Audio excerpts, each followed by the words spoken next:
En esta nueva entrega de la Segunda República y la Guerra Civil vamos a hablar del gobierno o del bienio conservador, pero antes hagamos una recapitulación de lo que vimos en el bienio progresista o reformista. Esas cinco reformas, perdón, la militar, la religiosa, la agraria, la territorial, la educativa o social, que intentan equiparar España al resto de Europa, modernizarla.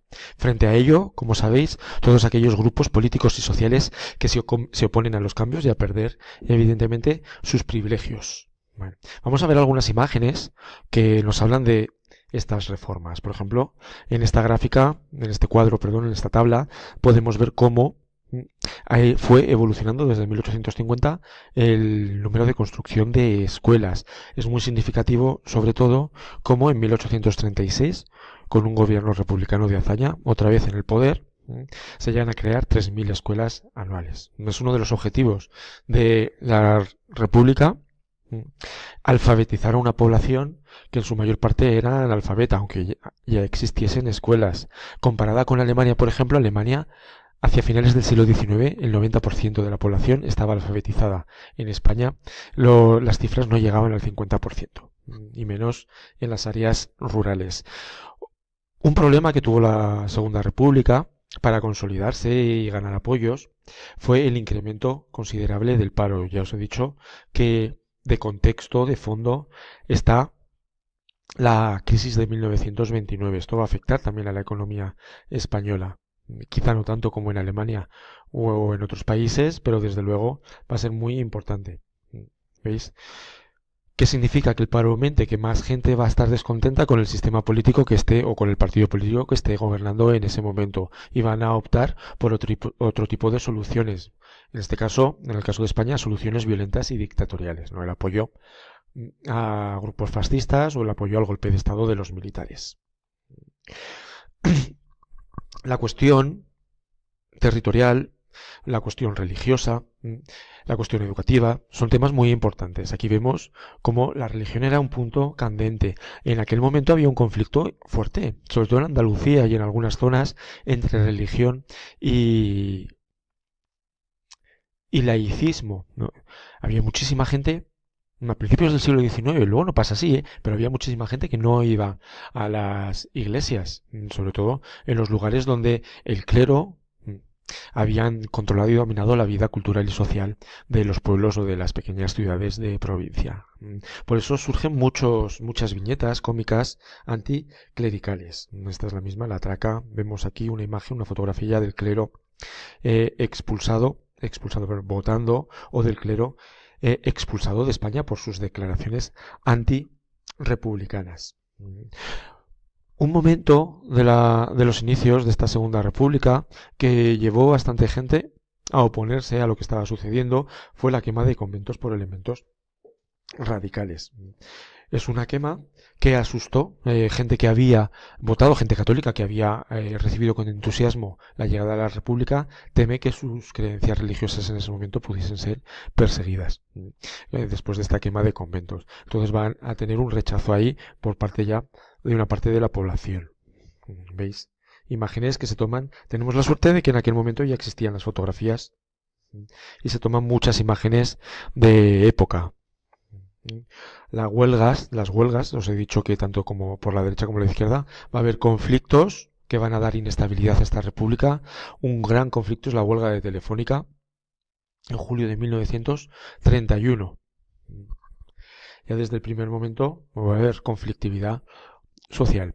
Y, sobre todo, de lo que os quería hablar era de Casas Viejas, el final del gobierno republicano socialista de Azaña. ¿Por qué? Porque en Casas Viejas lo que ocurrió, es un pueblecito de la provincia de Cádiz, fue una matanza por parte de las guardias, los cuerpos de asalto, la Guardia de Asalto y la Guardia Civil, hacia algunos de los habitantes de Cantavieja, perdón, de Casas Viejas que habían estado en huelga, la huelga revolucionaria de la CNT, de la FAI. ¿Os acordáis que os he dicho que en la FAI intenta hacer varios intentos revolucionarios que salen mal, unas insurrecciones que provocan que mucha gente se dé de baja de la CNT y que mucha gente esté en contra del gobierno de Azaña por toda esta conflictividad social que hay? Bien, pues para reprimir Para acabar con el levantamiento anarquista de Casas Viejas se manda a los guardas de asalto y a la Guardia Civil después. Esto va a acabar en un auténtico baño de sangre. Van a morir 26 personas. Eh, Prácticamente muchas de ellas fusiladas o quemadas por los guardas de asalto que hicieron una intervención bastante dramática allí en el pueblo. Todo esto va a salir en prensa y va a hacer que tanto por la izquierda como por la derecha los partidos políticos que se oponían al gobierno republicano socialista metan mucha presión a Azaña. Los medios de comunicación también hablen pues de la masacre, del desastre, de la catástrofe de Casas Viejas, y Azaña, que ve que pierde tanto el apoyo un poco popular como el apoyo también del presidente Iñigo Alcalá Zamora, no tiene más remedio que convocar elecciones para ese año. Y el gobierno reformista desaparecerá porque las elecciones las van a perder y va a ganar el gobierno, van a ganar partidos de centro derecha. Bien, ahí vemos también una imagen de Azaña como ministro de la guerra, con parte del ejército. O como se intenta reducir el número de militares que hay en el ejército. El ejército español tenía un problema gordo y es que estaba desproporcionado. Había pocos soldados y había muchos mandos. Entonces, claro, hay un intento de reducir esos mandos para que hubiese más soldados, o el estatuto, la reforma territorial, ¿no? Hay gente que está a favor del estatuto de autonomía de Cataluña o del País Vasco, y veis también imágenes de gente que está en contra de este estatuto catalán. Ya era un tema conflictivo desde finales del siglo XIX. De hecho, ya os conté que el gobierno de Primo de Rivera, a pesar de contar con el apoyo de la burguesía catalana, es bastante anticatalanista y prohíbe hablar en catalán o escribir documentos públicos en catalán. Estos son jornaleros sin tierras, los yurteros que están esperando ahí en Extremadura ocupar tierras que han sido expropiadas. O, esto también es interesante, ¿no? La educación. Veremos, aquí solo son chicas, pero veremos sobre todo una educación mixta, donde chicas y chicos estén juntos. Es algo que luego desaparece en el franquismo, donde, quitando los pueblos porque no quedaba más remedio en algunos lugares, pero sobre todo muy pequeños, donde solo había un maestro o maestra, los chicos y las chicas van a estudiar en aulas o en colegios separados. Y el intento por parte de la República de acercar la cultura con mayúsculas, al pueblo. Se hicieron réplicas de las principales obras del Museo del Prado. Ahí vemos una obra de Velázquez, por ejemplo, y las iban circulando por ahí, por los diferentes pueblos de España y el territorio. Además iban también haciendo exposiciones de teatro y proyectando películas de cine. Mirad la cara de estas mujeres que estaban viendo a Charlotte, ¿no? Es asombroso. O el Guiñol. Bien, en esto estaba metido Lorca, por ejemplo, con su grupo de teatro La Barraca. Fue representando obras de teatro propias y clásicas por toda España. La mujer va a adquirir un papel muy, muy, muy importante.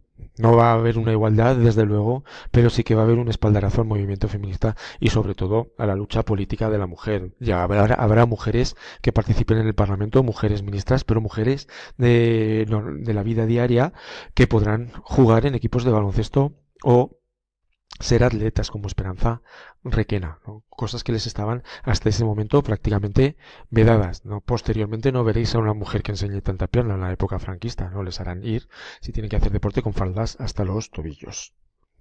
Ahí vemos imágenes de Casas Viejas, pero también hay incidentes, levantamientos en Castilblanco o en Arnedo. En Arnedo hubo una gran protesta contra una empresa zapatera por las condiciones laborales y también hubo una matanza. En Castilblanco fue un levantamiento de la UGT, creo que fue, que también acabó con varios muertos. Entonces todo esto hace que haya cierta inestabilidad o los levantamientos anarquistas. ¿Veis? En enero de 1932, Zaragoza. Aquí en Aragón había un movimiento anarquista muy importante, en Barcelona también, y en toda la zona del centro de Valencia. ¿Por qué? Porque eran zonas industriales y textiles, y hay mucha industria textil y un movimiento social y sindical muy fuerte. ¿Veis? Enemigos de la República, y aparecen, por ejemplo, Goicoechea, que es de Renovación Española, monárquico, de ultraderecha, o los carlistas, Comunión Tradicionalista, que eso también es un partido de ultraderecha, monárquico y muy religioso, ¿veis? Con la cruz de San Andrés, que es su insignia, su bandera. O aquí, el Teatro de la Comedia, un momento muy importante en la historia de España, es cuando se fundan las Hons y cuando se funde, me parece que es Las Jons se fundan en el 31 y aquí no, aquí es cuando se funda Falange Española en el año 33 con José Antonio Primo de Rivera, que será el hijo de Miguel Primo de Rivera, falangista. Y este es el yugo y las flechas y la bandera de la Falange Española, un movimiento que todavía hoy existe. Bien. Veníamos a hablar sobre todo de esto, del bienio conservador. Las derechas ganan las elecciones.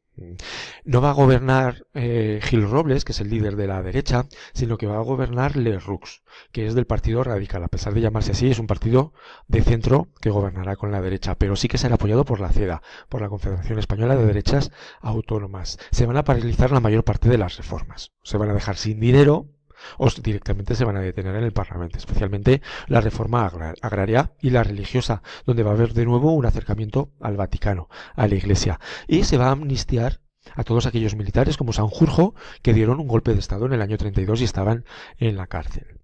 Bien. En el año 34, ante el miedo por parte de algunos sectores de la izquierda de que en España se dirigiese el gobierno de Lerroux, en el que entran por primera vez ministros de la CEDA de ultraderecha, ante el miedo de que aquello se convirtiese en lo que estaba pasando en Austria y el gobierno de Dollfuss se había convertido en una dictadura fascista.